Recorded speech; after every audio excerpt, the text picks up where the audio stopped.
ওগো পয়গম্বর ওরে মদিনাকে বিয়ে করলে আমার জৈবিক চাহিদা পূরণ হইত, কিন্তু ওগো নবী আজকে যদি আমি যুদ্ধের ময়দানে না আসতাম, আপনি নবীর বরকতি কোলে আমি সাদের মাথাটা তো আমি উঠাইতে পারতাম না। মুসলমানের আওয়াজে জবানটা ছেড়ে বলো না রে বাবা সুবহানাল্লাহ। ওরে মুসলমান, সাদ দুনিয়া থেকে বিদায় হয়ে চলে গেল। নবী আমার সাহাবায়ে কেরামদেরকে ডাক দেয়া বলেন, ও সাহাবায়ে কেরাম, কোথায় আমার কোন সাহাবী শহীদ হয়েছে তাড়াতাড়ি জমা করো, বিনা গোসলে তাদেরকে তাড়াতাড়ি দাফন করে দাও, কবর দিয়ে দাও। হঠাৎ করে নবী আমার তাকায়া দেখেন উহুদের ময়দানের একটা কর্নার থেকে একটা মহিলা আওলা কেশে পাগলের বেশে নবীর দিকে আসতেছে।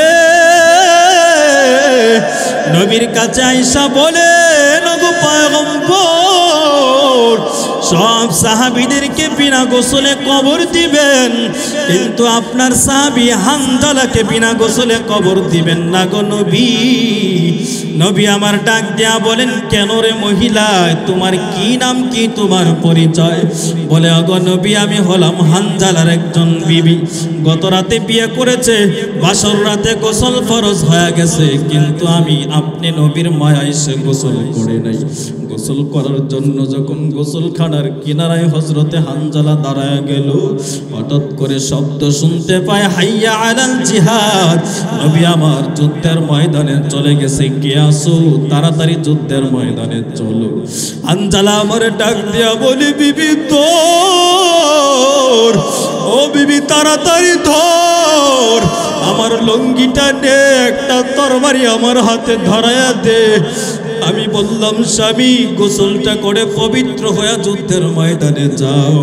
হানজালা ডাক দিয়া বলে, ওরে বিবি, যেই নবীর জন্য দিন পেলাম, যেই নবীর জন্য ইসলাম পেলাম, নবী যদি দুনিয়ার জমিনে না থাকে, আমি হানজালা বেঁচে থেকে কোনো লাভ নাই। নবী আমার বলেন, ও সাহাবায়ে কেরাম, তাড়াতাড়ি তাকায় দেখো, আমার হানজালার লাশটা কোথায় দেখো। সাহাবায়ে কেরাম উহুদের ময়দানটা তন্ন তন্ন করে খুঁজে, কিন্তু হানজালার লাশটা কোথাও খুঁজে পায় না। সাহাবায়ে কেরাম কান্না করে, নবীও কান্না করে। হঠাৎ করে জিবরাইল আমিন আয়েশা বলেন, গো পয়গম্বর, যে হানজালা আপনি নবীর মায়ায় গোসল ফরজ হওয়ার পরেও গোসল করে নাই, গোসল করে নাই, ওই হানজালার গোসল দুনিয়ার কোনো পানি দ্বারা হবে না, হবে না। ওই হানজালার গোসল আমি আল্লাহ আসমানে জান্নাতের পানি দিয়া ফেরেশতাদের হাতে আমি আল্লাহ দেওয়াইছি। মুসলমানের আমাদের জবানটা ছেড়ে বলো সুবহানাল্লাহ। কান্দিয়া কুলো রে হানজালা শহীদ রে, কলিজা ছিড়িল রে সেই জঙ্গে ইহুদে। তাদের হাতে আমি এক সাহাবী ছিলেন হানজালা নামেতে, তিনি শহীদ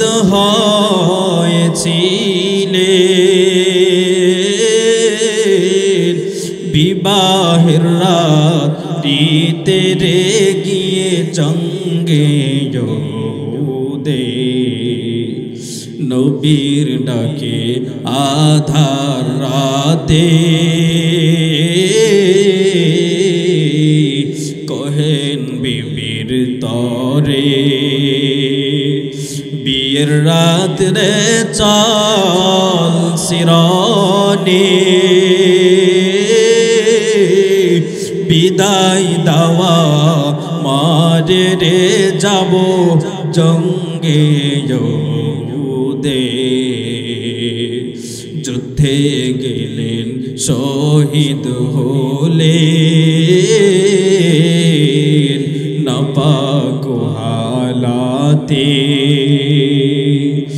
নবী জেনে সাহাবাদের বলেন গোসল দিতে রে সেই জঙ্গে ইহুদে हमने गईबी आवाज नबीजी पाइलेन शुनिते अंजालार गोसाल हईबे फेरेश्तादेर हाथे रे जन्नतेर बानीते आए खत्म रसूल फख्र उमम शाह मदीना दिखला दे मुझे मंजर गुलजार मदीना दिखला दे मुझे मंजर गुलजार मदीना अल्लाह ने तुम्हें मक्का एक काबा बनाया अल्लाह ने तुम मक्का में एक काबा बनाया उस काबा का बाद ज़मुर्ग इसको बनाया उस काबा का बाद ज़मुर्ग इसको बनाया एक शत आवाज दिया बोलें कयटा काज अल्लाह ताला बोलें फत्तबिऊनी हे नबी आपनी बोले दें तारा जो दिया मैं अल्लाह के पेते चाहे मैं अल्लाह भालोबासा जो पेते चाहे माजारे गुड़े अल्लाह पावा जाबे ना माजारे गुड़े सजदा दिए अल्लाह पावा जाबे ना अल्लाह के पेते होले एक नम्बर शर्त हलो तारा जनो अपनी नबीर इत्तेबा करे आपनाके जनो भालोबाशे मुसलमान भाइरा आमार ताहले फाइनल जवाब हয়ে গেল दुनियार सब मानुष अल्लाह के पेते चाय अल्लाहर भालोबासा पेते चाय आमार अल्लाह बोलेन अल्लाहर भालोबासा यदि बान्दा तुमी पेते चाओ नबी के भालोबासो नबीर इत्तेबा करो नबीर भालोबासा छाड़ा पृथिवीर कोनो मानुष कोनोदिन अल्लाह पावा सम्भव हबे ना जोरे बोलुन ठीक किना नबी के शुधु दुनियार मानुष केन भालोबासबे दुनियार मानुषे शुधु नबी के भालोबासনের मुसलमान स्वयं आहकामुल हाकिमिन जिनि आल्लाह ताआला आसमान जमीनटाके बानिয়েছেন আমার আল্লাহ নিজেই সর্বদা আমার নবীর জন্য অল টাইম পাগল ছিলেন পয়গম্বর আদম আলাইহিস সালাম আমাদের সকলের আদি পিতা আমাদের আব্বা জান দুনিয়াতে আসলেন তিনি তার অন্তিম মুহূর্তে যখন দুনিয়া থেকে বিদায় হয়ে চলে যাবেন दुनिया থেকে বিদায় হওয়ার সময়টা যখন চলে আসলো দুনিয়াতে দেখবেন মানুষ যখন বৃদ্ধ হয়ে যায় বৃদ্ধা হয়ে যায় সন্তানদেরকে কাছে ডেকে ওসিয়ত করে আর উপদেশ দেয় বলে বাবারে আমি আর দুনিয়াতে মনে হয় বেশি দিন বাঁচব না আমি বাবা ইন্তেকালের পর আমার অবর্তমানে তোমরা এই কাজগুলো করবা এরকম ওসিয়ত বাবা সন্তানকে করে কি করে না आदम नबी दुनिया থেকে চলে যাওয়ার সময় হয়ে গেল সন্তানকে ডেকে কাছে বসায় আর বলে ও সন্তান আমার কাছে আসো শীশ আলাইহিস সালাম তার একজন মহব্বতের সন্তান শীশ নবীকে কাছে ডেকে বলে সন্তান আমার কাছে বয় আমার কাছে একটু বসো আমি বাবা তোমাকে একটু ওসিয়ত করব বলে আব্বা জান কি ওসিয়ত আমাকে করবেন আপনি করেন এবার আদম নবী বলেন আমি বাবা তোমার প্রতি এক নাম্বার ওসিয়ত আমি বাবা যাওয়ার পরে অবসর সময়কে কোনো দিন তুমি অবসর কাটাইবা না ওয়ালটান সর্বদা মালিকের নামের জিকির করে করে সময় কাটাইবা কার নামের জিকির আর যারা কার নামের জিকির অবসর সময়কে অযথা কাটাবা না দুনিয়ার মানুষও দেখবেন সময়কে অবসর কাটায় না আমরাও সময়কে অবসর কাটাই না কেউ সময় কাটায় খেলাধুলায় ব্যস্ত হয়া কেউ সময় কাটায় বাজে আড্ডায় ব্যস্ত হয়া কেউ সময় কাটায় বন্ধু বান্ধবের আড্ডায় ব্যস্ত হয়া আর আমাদের মা বোনেরা সময় কাটায় জি বাংলা আর স্টার জলসার সিরিয়াল দেখে দেখে আসেনি জোরে বলেন আদম নবী ডাক দেয়া বলো সন্তান শুনো আমি বাবা দুনিয়া থেকে যাওয়ার পর অবসর সময়কে তুমি অবসর কাটায় বানানোর সন্তান। এটা হলো আমি বাবা তোমার প্রতি আমার 1 নম্বর ওসিয়ত। 2 নম্বর ওসিয়ত হলো ও সন্তান, আমি বাবা চলে যাওয়ার পরে যখনই তুমি আল্লাহ তাআলার পাক নামের জিকির করবা, সাথে সাথে মুহাম্মাদের নামের সাল্লাল্লাহু আলাইহি দরুদের শব্দ তুমি পড়বা। শীশ আলাইহিস সালাম অবাক হয়ে জিজ্ঞাসা করেন, আব্বা জান, দুনিয়াতে এখনো কোনো মানুষ আসে নাই? আপনি আমাদের পিতা, আমাদের মা হাওয়া, আর আমরা কয়েক ভাই বোন ছাড়া এখনো তো কোনো মানুষ আসে নাই। মুহাম্মদকে, মুহাম্মদকে। আদম এবার ডাক দিয়া বলেন, মুহাম্মদকে তুমি জানোনি?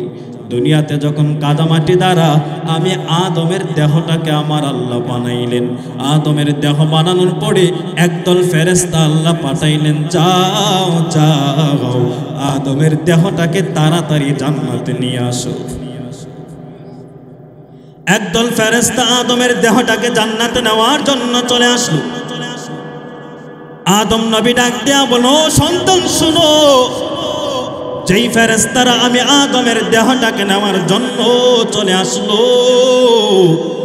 আমি আদম তাকায় দেখলাম ফেরেশতাদের কপালের মধ্যে আমার আল্লাহ এক পাশে লিখে রেখেছেন আল্লাহ, আরেক পাশে সুন্দর করে লিখে রেখেছেন মুহাম্মদ।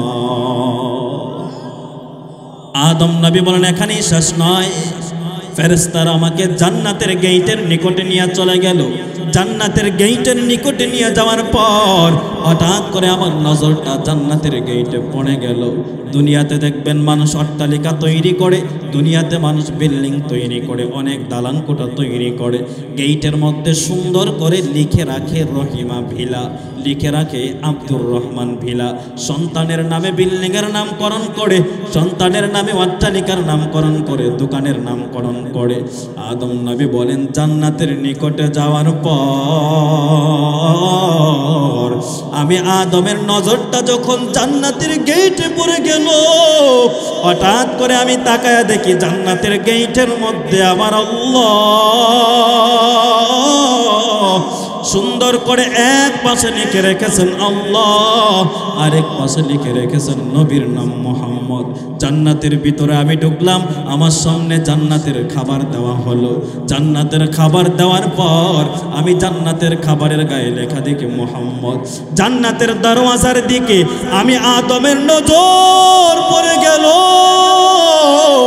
যখন আমার নজরটা জান্নাতের দরওয়াজার দিকে পড়ে যায়, আমি তাকায় দেখি জান্নাতের দরওয়াজার মধ্যে আমার আল্লাহ সুন্দর করে লিখে রেখেছেন নবীর নাম মুহাম্মদ। জান্নাতের পিলিয়ারের মধ্যে মুহাম্মদ, সব জায়গায় মুহাম্মদ। আমার আল্লাহ বলেন, আদম জান্নাতের রুমের রেস্টওয়া শেষ, এবার তুমি জান্নাতের ভেতরে একটু বিচরণ শুরু করে দাও। সুবহানাল্লাহ বলেন। আদম নবী বলল, ও সন্তান, এবার আমি বাবা জান্নাতের ভেতরে একটু চলতে শুরু করলাম, বিচরণ করতে শুরু করলাম। বিচরণ করতে করতে হঠাৎ করে জান্নাতের একটা গাছের নিচে আমি বসে গেলাম। জান্নাতের গাছের নিচে বসে যাওয়ার পর জান্নাতের গাছের মধ্যে একটা মৃদু বাতাস লাগলো। দুনিয়ার জমিনে দেখবেন গাছের পাতার মধ্যে বাতাস লাগলে ঝনঝন করে একটা শব্দ হয় কি হয় না? আদম নবী ডাক দিয়া বলেন, সন্তান শোন, জান্নাতের গাছের পাতায় যখন বাতাস লেগে গেল, দুনিয়ার গাছের পাতার মতো ঝনঝন করে শব্দ হয় না। আমি আদম তাকায়া দেখি ওই জান্নাতের গাছের পাতার মধ্যে জান্নাতের বাতাস লাগার পর মুহাম্মাদের নামের সাল্লাল্লাহু আলাইহি দরুদের শব্দ হয়। আর জোরে আওয়াজ দিয়ে বলো না রে বাবা সুবহানাল্লাহ। মনে বড় আশা ছিল যাব মদিনায়, মনে বড় আশা ছিল যাব মদিনায়। মদিনায় যাইতে কার কার মন চায়? হাতটাকে দেখায়, হাতটা একটু আল্লাহরে দেখার পর আল্লাহ আল্লাহকে ডাক দাও, আল্লাহ আমার সামর্থ্য নাই, কিন্তু মদিনাওয়ালার প্রেম, আমার অন্তরে মদিনাওয়ালার প্রেম আর ভালোবাসার আগুন দাও দাও করে জ্বলে। আল্লাহ মরণের আগে তুমি মক্কা মদিনা না দেখায়া কবর দেশে নিও না। জোরে বলো না আমিন। সবাই জবানটা বন্ধ রাখবেন না, জবানটা ছেড়ে আমার নবীর নামে মহব্বত দিয়া গান বলেন। মোল্লা জামি মদিনায় যাবে মদিনার জন্য পাগল, টাকা নাই পয়সা নাই, টাকা নাই পয়সা নাই, কিন্তু মদিনাওয়ালা নবীর জন্য পাগল। হাতে একটা কলম নেয় আর একটা খাতা নেয়, নিয়া নবীর নামে কবিতা লেখে। সুবহানাল্লাহ বলে। মোল্লা জামি কবিতা লিখে লিখে ঘুমায়া পড়ে।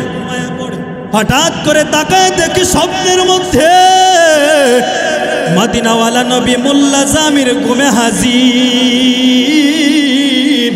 ঘুমের মধ্যে মদিনাওয়ালা নবী মোল্লা জামির কবিতার এশক আর প্রেমের কারণে হাজির হয়ে গেছে।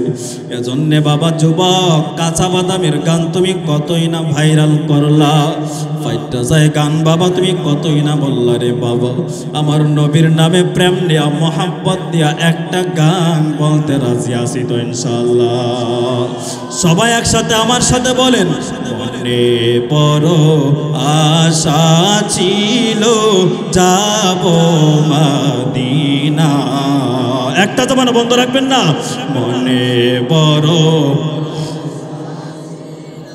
যাব মদিনা, সালাম আমি করব গিয়ে, সালাম আমি করব গিয়ে, নবীরাও যায়।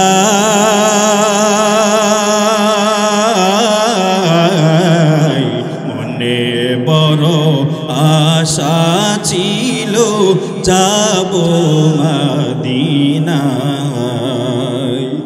আরব সাগর পাড়ি দেব, নাই কো আমার তোরি, পাখি নাই যে উড়ে যাব, ডানাতে ভর করি।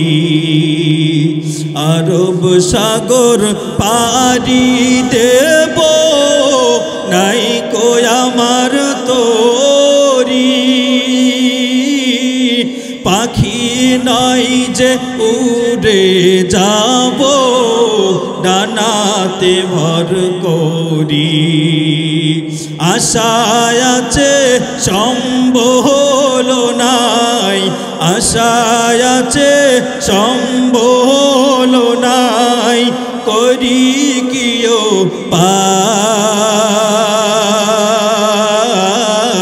পাই। মনে বড় যাব মদিনায়, কাফেলাতে কে যাও তুমি, কে যাও বেয়ে তোরি ও ভাই, সঙ্গে করে নাও না আমায়, খান কৃপা করি। সঙ্গে যদি না লাও মোরে, গিয়ে মদিনায়,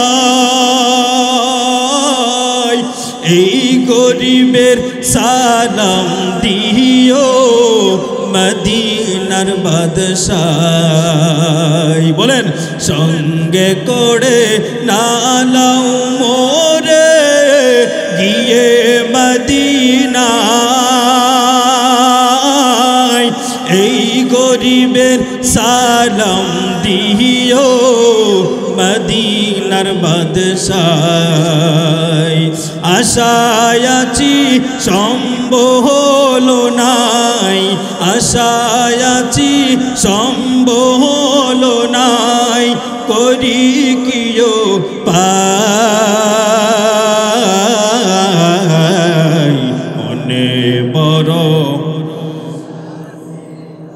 যাব মদিনায়, সালাম আমি করব গিয়ে, সালাম আমি বীররাও যায় মনে বড়।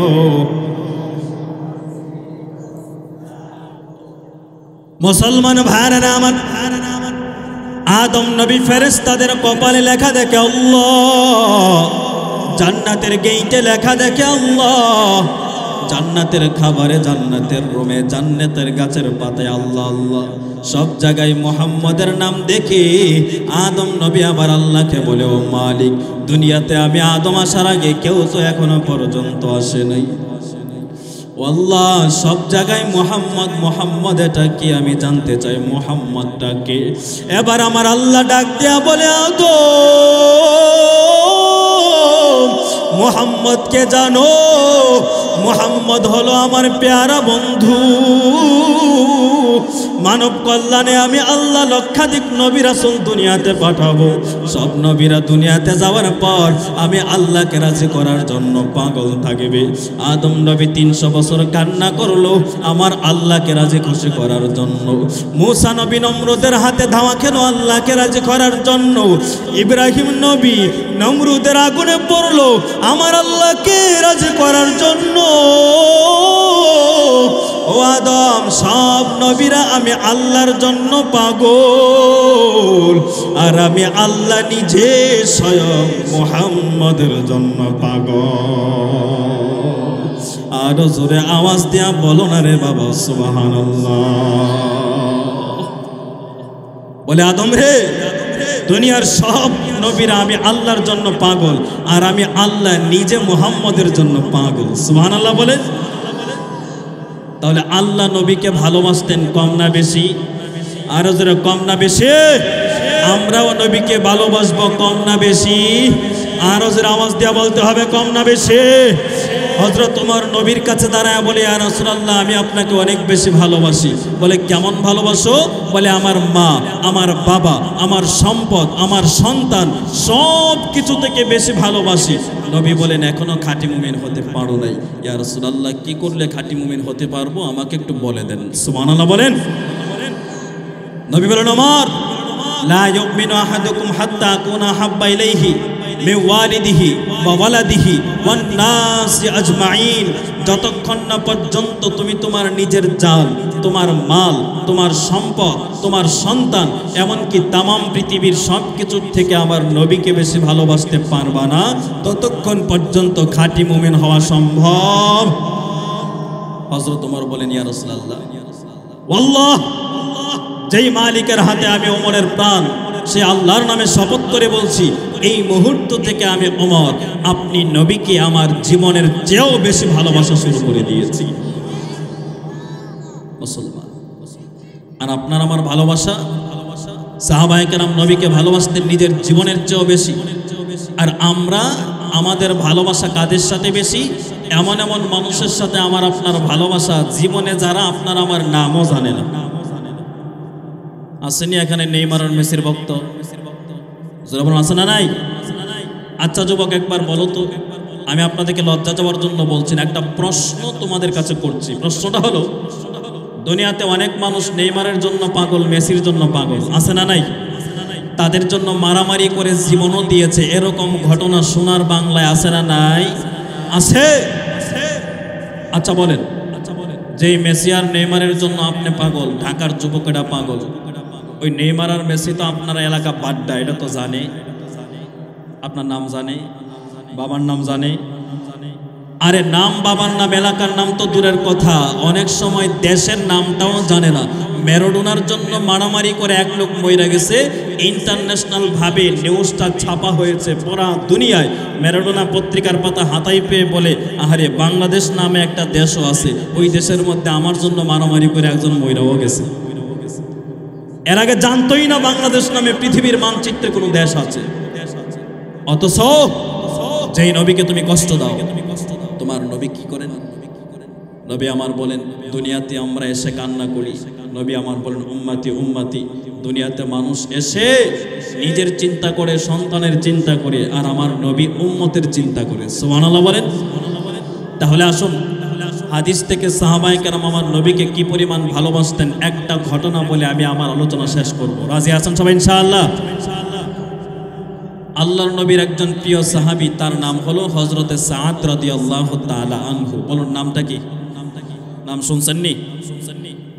সাদের কোয়ালিটি কেমন? বলে সাদের চেহারা ভালো না, সম্পদ নাই, অন্যের বাড়ির গোলাম। আচ্ছা বলুন, আপনাদের এলাকায় যার চেহারা ভালো না, সম্পদ নাই, অন্যের বাড়ির গোলামি করে, এরকম মানুষকে দেখলে তো আপনাদের বাড্ডা এলাকায় মানুষ চেহারা গায়ে দেয়, চেহারা গায়ে দেয়, ঘৃণা করে দেখতে পারে না, মানুষ দূর দূর করে তাড়ায় দেয়। আছে না নাই? তাড়ায় দেয়।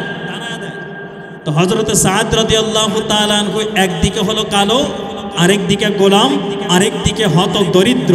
একদিন নবীর কাছে এসে আদবের সাথে বসলো, বসে বলতেছেন, ইয়া রাসূলুল্লাহ, আপনার কাছে আমার একটা প্রশ্ন। নবীজি মনে করলেন হয়তো নামাজের কথা জিজ্ঞাসা করবে, কোনো মাসআলা জিজ্ঞাসা করবে। কোনো মাসআলা নয়, কোনো নামাজের কথা নয়, কোনো দ্বীনি কথা নয়। হঠাৎ করে হযরতে সাদ বলে, ইয়া রাসূলুল্লাহ, আল্লাহ কি আমাকে জান্নাত দিবেন? সুবহানাল্লাহ। নবী আমার বলেন, কেন রে সাদ? বলে, ইয়া রাসূলুল্লাহ, দুনিয়ার মানুষ আমাকে দেখতে পারে না, ঘৃণা করে, আল্লাহও তো মনে হয় আমাকে ঘৃণা করে। নবী আমার বলেন, সাদ রে, আল্লাহর কাছে মানুষের মূল্য চেহারা আর সম্পদের কারণে হয় না। ইন্না আকরামাকুম ইনদাল্লাহি আতকাকুম, আল্লাহর কাছে ওই বান্দার দাম তত বেশি যেই বান্দার অন্তরে তাকওয়া যত বেশি। সুবহানাল্লাহ বলেন। বলে, ইয়া রাসূলুল্লাহ, বুঝবো কেমনে? বলে, কেমনে বুঝতে চাও? বলে, বিয়ে করতে চাই, আমার কাছে কেউ মেয়ে বিয়ে দেয় না। একটা রিক্সাওয়ালার মেয়ের প্রস্তাব দিলাম, দেয় না। ভ্যানওয়ালার মেয়ের প্রস্তাব দিলাম, দেয় না। বলে, তোমার চেহারা ভালো না, সম্পদ নাই, টাকা নাই, তোমার কাছে দেওয়া যাবে না। সর্বশেষ বুদ্ধি করে একটা ফকিন্নির মেয়েকে প্রস্তাব দিলাম, তাও দেয় না।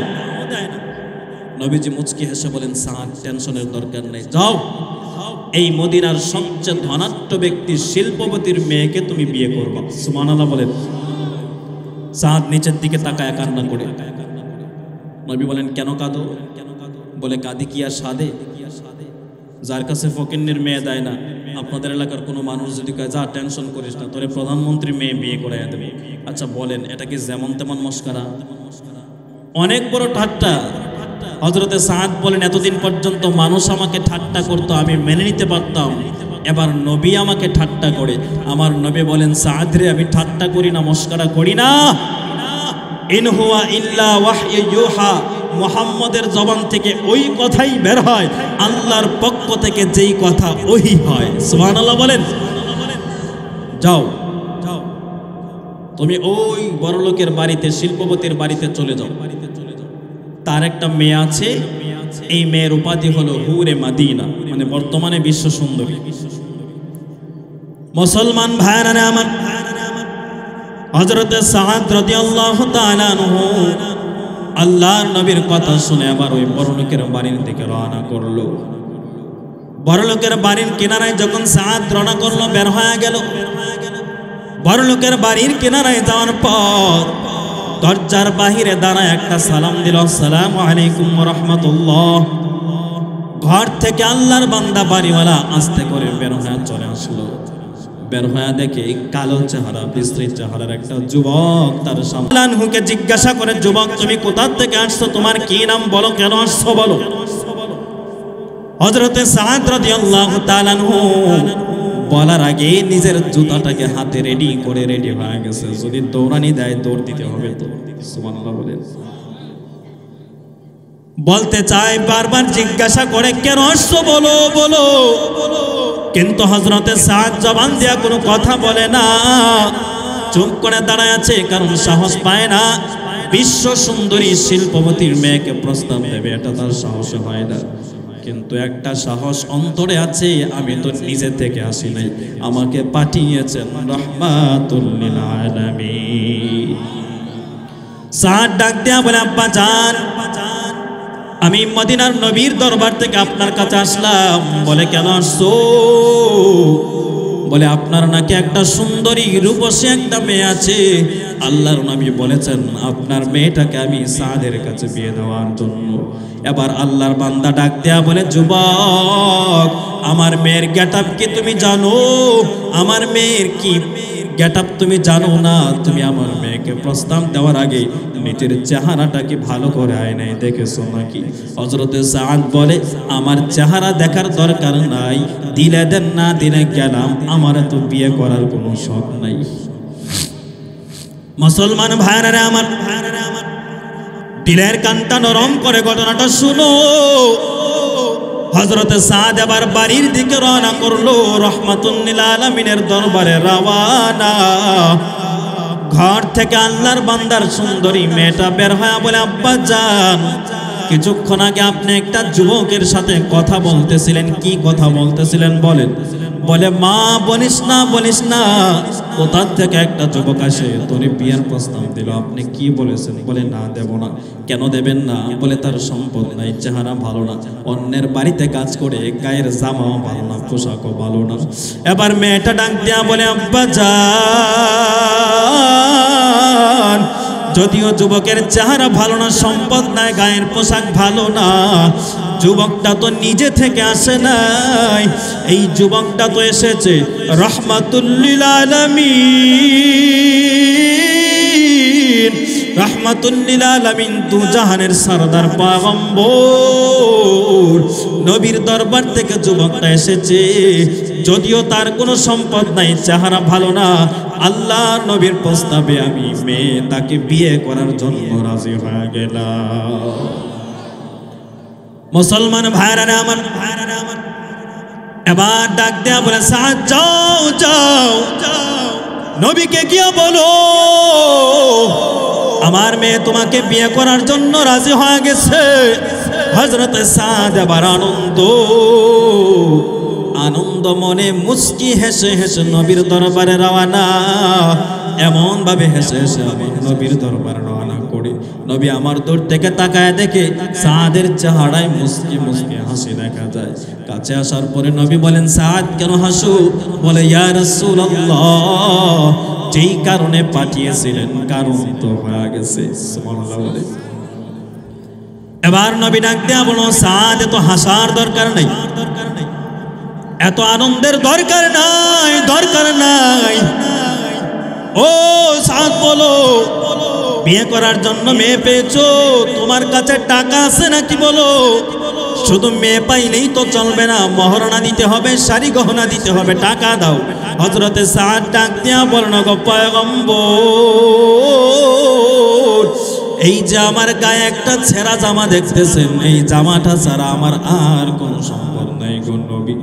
নবী আবার দুইটা চোখের পানি ফেলে কান্নার আওয়াজ, আর বলতেছেন, ও সাদ, আমি নবী তোমাকে কোথা থেকে টাকা দেব? আমি তো তোমাকে মেয়ের ব্যবস্থা করে দিলাম, কিন্তু টাকা আমি কোথা থেকে দেব?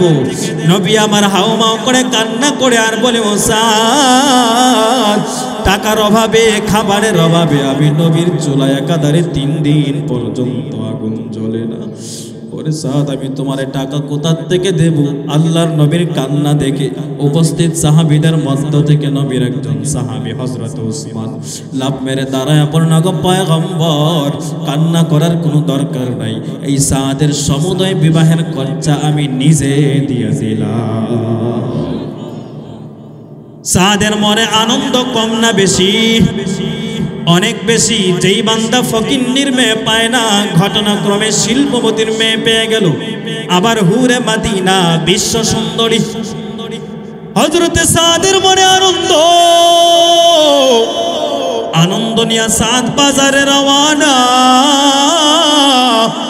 বাজারে গিয়া সদাই কিনে, কাপড় কিনে, প্রয়োজনীয় সদাই কেনার পর পকেট থেকে টাকা বের করে দোকানদারের হাতে দেওয়ার পর যেই মাত্র হাতটা বের করে দোকানদারের হাতে টাকা দিবে, হঠাৎ করে কানের মধ্যে শব্দ, কুতিলা মুহাম্মদ, আল্লাহর নবী উহুদের ময়দানে শহীদ হয়ে গেছে। আল্লাহর নবীর কোন আশিক আছে নাকি? চলো চলো উহুদের ময়দানে তাড়াতাড়ি চলো। যেই মাত্র শব্দটা হযরতে সাদের কর্ণকুহরে চলে আসলো, সাদের কর্ণকুহরে শব্দটা আসার পর সাদ টাকা না দিয়া হাতটাকে গোটায় ভেতরে নিয়ে চলে আসলো। দোকানদার ডাক দেয়া বলে, সাদ আমারে টাকা দাও। সাদ ডাক দেয়া বলে, না টাকা দেব না, আমি তোমার সদাই কিনবো না, তাড়াতাড়ি তোমার সদাই পাতে ফেরত নাও। দোকানদার বলে, কেন রে সাদ, তুমি কি বিয়ে করবা না? বলে, না আমি বিয়ে করব না। জীবনে মেয়ে পাও না, বিশ্ব সুন্দরী পেয়েছো, কেন বিয়ে তুমি করবা না? হযরতে সাদ ডাক দিয়া বলে, ও দোকানদার, কথা বলার সময় নাই, সময় নাই, কারণ আমার পয়গম্বর রাহমাতুল লিল আলামিন যুদ্ধের ময়দানে চলে গেছে। এই মুহূর্তে হুরে মদিনা কেন, জান্নাত থেকে জান্নাতের হুরপুরি যদি আমাকে এনে দেওয়া হয়, আমার নবীকে যুদ্ধের ময়দানে রেখে আমি জান্নাতের হুরপুরিকেও বিয়ে করব না। মুসলমান যুবক দিলের কানটা দিয়া শুনো। হযরতে সাদ ডাক দিয়া বলে, তোমার সদাই পাতিগুলো ধরো ধরো, তোমার দোকানে কোনো তরবারি থাকলে তাড়াতাড়ি আমার হাতের মধ্যে তরবারিটা ধরায়া দাও। হযরতে সাদ দোকান থেকে একটা তরবারি লইয়া কালো একটা কাপড় দিয়া চেহারাটা সুন্দর করে বেঁধে নেয়। কালো কাপড় দিয়া চেহারাটা বাঁধার পর ঘোড়ার উপরে সওয়ার হয়ে হযরতে সাদ আমার নবীর জন্য পাগল, নবীর জন্য পাগল হয়ে যুদ্ধের ময়দানে দৌড়ায়। হযরতে সাদ বিয়ে করে না, সব পেছনে ফেলে কালো কাপড় দিয়া চেহারাটা ফেলে যুদ্ধের ময়দানে হাজির হয়। সাহাবায়ে কেরাম তাকায় দেখে চেহারা চিনে না, বডিও চিনতে পারে না, চিনতে পারে না কে যেন মুসলমানের পক্ষ হইয়া এমনভাবে যুদ্ধ করতেছে। সাহাবায়ে কেরাম দেখে তাকে চিনতে পারে না। হঠাৎ করে রাহমাতুল লিল আলামিন নজর সাদের দিকে যখন আমার নবীর নজরটা পড়ে যায়, আমার নবী তাকায়া দেখেন কে রে, কালো কাপড় দিয়া চেহারাটা বাঁধা, চেহারা দেখে চিনতে পারে না। নবী অবাক অবাক, কে আমাদের মুসলমানের পক্ষ হয়ে যুদ্ধ করে। নবী আমার তাকায়া দেখতেছেন। হঠাৎ করে রাহমাতুল লিল আলামিন তাকায়া দেখে সামন থেকে শত্রুদের একটা তীরের আঘাত ওই সাদের কলিজা বরাবর, ওই তীরের আঘাতটা সাদের কলিজা বরাবর ঢুকে যায়। আল্লাহু আকবার। ওরে মুসলমান, সাদের কলিজা বরাবর যখন তীরের আঘাতটা ঢুকে গেল, সাদ আমার ঘোড়ার পৃষ্ঠ থেকে তাড়াতাড়ি জমিনের মধ্যে উল্টে পড়ে গেল।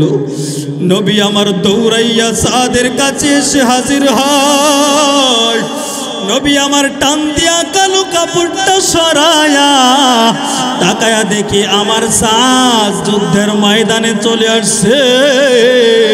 যেই সাদকে বিয়ে করার জন্য আমি মদিনায় রেখে আসলাম, ওই সাদ বিয়ে করার জন্য আমার নবীর জন্য চলে আসছে। রে মুসলমান, ওরে মদিনা পায়া বিয়ে করে নাই, শহীদ হয়ে গেছে। আল্লাহর নবী ওই সাদের মাথাটাকে নবীর কুল মুবারকে নিয়ে নেয়। নবী আমার কুল মুবারকে সাদের মাথাটা নিয়ে জিজ্ঞাসা করে, ওরে সাদ, তুমি কেন যুদ্ধের ময়দানে চলে আসলা? তোমাকে তো বিয়ে করার জন্য আমি নবী হুরে মদিনাকে দিয়া মদিনায় রেখে চলে আসলাম। সাদ আবার ডাক দিয়া বলেন, ওগো পয়গম্বর, হুরে মদিনাকে বিয়ে করলে আমার জৈবিক চাহিদা পূরণ হইত, কিন্তু ওগো নবী, আজকে যদি আমি যুদ্ধের ময়দানে না আসতাম, আপনি নবীর বরকতি কোলে আমি সাদের মাথাটা তো আমি উঠাইতে পারতাম না। মুসলমানের আওয়াজে জবানটা ছেড়ে বলো না রে বাবা সুবহানাল্লাহ। ওরে মুসলমান, সাদ দুনিয়া থেকে বিদায় হয়ে চলে গেল। নবী আমার সাহাবায়ে কেরামদেরকে ডাক দেয়া বলেন, ও সাহাবায়ে কেরাম, কোথায় আমার কোন সাহাবী শহীদ হয়েছে তাড়াতাড়ি জমা করো, বিনা গোসলে তাদেরকে তাড়াতাড়ি দাফন করে দাও, কবর দিয়ে দাও। হঠাৎ করে নবী আমার তাকায়া দেখেন উহুদের ময়দানের একটা কর্নার থেকে একটা মহিলা আওলা কেশে পাগলের বেশে নবীর দিকে আসতেছে। নবীর কাছে আয়েশা বলে, নগো পয়গম্বর, সব সাহাবীদেরকে বিনা গোসলে কবর দিবেন, কিন্তু আপনার সাহাবী হানজালাকে বিনা গোসলে কবর দিবেন না গো নবী। নবী আমার ডাক দেয়া বলেন, কেন রে মহিলা, তোমার কি নাম, কি তোমার পরিচয়? বলে, আগো নবী, আমি হলাম হানজালার একজন বিবি। গত রাতে বিয়ে করেছে, বাসর রাতে গোসল ফরজ হয়ে গেছে, কিন্তু আমি আপনি নবীর মায়ায় সে গোসল করে নাই। গোসল করার জন্য যখন গোসলখানার কিনারায় হযরতে হানজালা দাঁড়ায় গেল, হঠাৎ করে শব্দ শুনতে পায়, হাইয়া আলাল জিহাদ। নবী আমার যুদ্ধের ময়দানে চলে গেছে, কে আসো, তাড়াতাড়ি যুদ্ধের ময়দানে চলো। হানজালা আমার ডাক দিয়া বলে, বিবি ধর, ও বিবি তাড়াতাড়ি ধর, আমার লঙ্গিটা নে, একটা তরবারি আমার হাতে ধরায়া দে।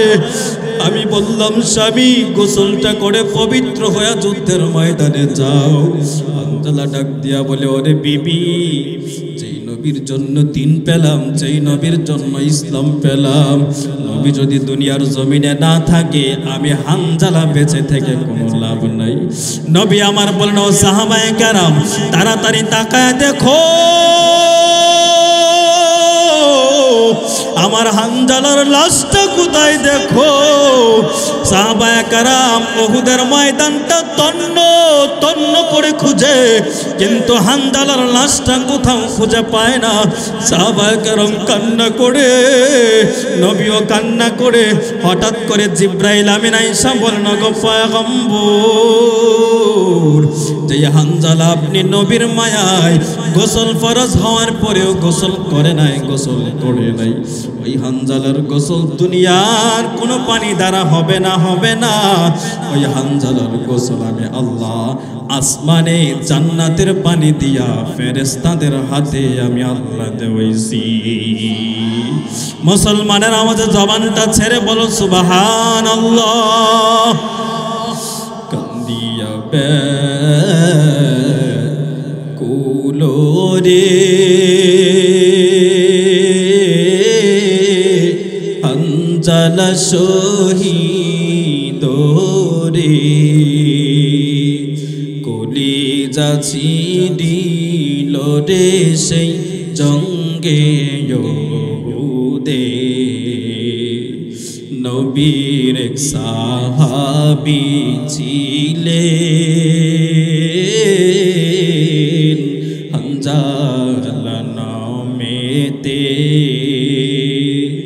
তিনি শহীদ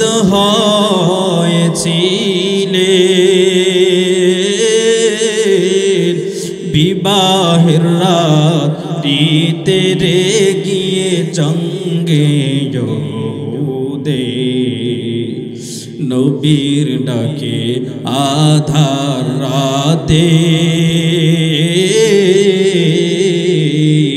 কহেন বিবির তরে, বিয়ের রাত রে চল শিরনে, বিদায় দাওয়া মারে রে যাব জঙ্গে ইহুদে। যুদ্ধে গেলেন শহীদ হলেন নাপাক হালাতে, নবী জেনে সাহাবাদের বলেন, গোসল দিতে রে সেই জঙ্গে ইহুদে। অমনি গাইবি আওয়াজ নবীজি পাইলেন শুনিতে, হানজালার গোসল হইবে ফেরেশতাদের হাতে রে জান্নাতের বাণী দে। জিবরাইল আমিন আয়েশা বলেন, গো পয়গম্বর, যেই সাহাবী নতুন বেবি রেখে আপনি নবীর মোহাম্মতে যুদ্ধে চলে আসছে, ওই সাহাবীর গোসল দুনিয়ার কোনো পানি দ্বারা হবে না, হবে না। ওই সাহাবীকে আমার আল্লাহ জান্নাতের মধ্যে জান্নাতি পানি দিয়া ফেরেশতাদের হাতে আমার আল্লাহ দেওয়াইছে। এজন্য প্রিয় ভাইয়ের আমার, সাহাবায়ে কেরাম নবীকে ভালোবাসতেন নিজের জীবনের চেয়ে কম না বেশি? আরো জোরে, নিজের জীবনের চেয়ে কম না বেশি? আমরাও নবীকে ভালোবাসবো নিজের জীবনের চেয়ে কম না বেশি? আমার আল্লাহ বলেন, ফাত্তাবিউনি, যদি তোমরা আমি নবীকে ভালোবাসতে পারো, আমার ইত্তেবা করতে পারো, দুনিয়াতে আল্লাহ তোমাদেরকে পুরস্কার দিবেন দুইটা। বলেন কয়টা? আরো জোরে কয়টা? এক নাম্বার, ইউহিব্বুকুমুল্লাহ, আমার আল্লাহ বলেন আমাকে ভালোবাসতে হবে না, বরং আমি আল্লাহ নিজে তোমাদেরকে ভালোবাসবো। সুবহানাল্লাহ বলেন। আচ্ছা, আল্লাহ যদি আমাদেরকে ভালোবাসেন, ওই বান্দাটা তো জাহান্নামে যাবে। জাহান্নামে যাবে? আল্লাহ বলতেছেন আমাকে ভালোবাসতে হবে না, তোমরা নবীকে ভালোবাসো, নবীর ইত্তেবা করো, নবীর ইত্তেবা অনুসরণ যদি করতে পারো, আমি আল্লাহ নিজে তোমাদেরকে ভালোবাসবো। সুবহানাল্লাহ। দুই নাম্বার পুরস্কার হলো ওয়াগফির লাকুম যুনুবাকুম, তোমাদের জীবনে যত গুনাহ আছে আমি আল্লাহ ধুয়ে মুছে তোমাদের জীবনের গুনাহকে ক্ষমা করে দেব। জোরে বলুন সুবহানাল্লাহ। তো নবীকে ভালোবাসতে রাজি আছি তো ইনশাআল্লাহ? কারা কারা রাজি হাতটা একটু দেখায় দেন তো। আল্লাহ তুমি এই বান্দাগুলোকে কবুল করো। জোরে বলুন আমিন।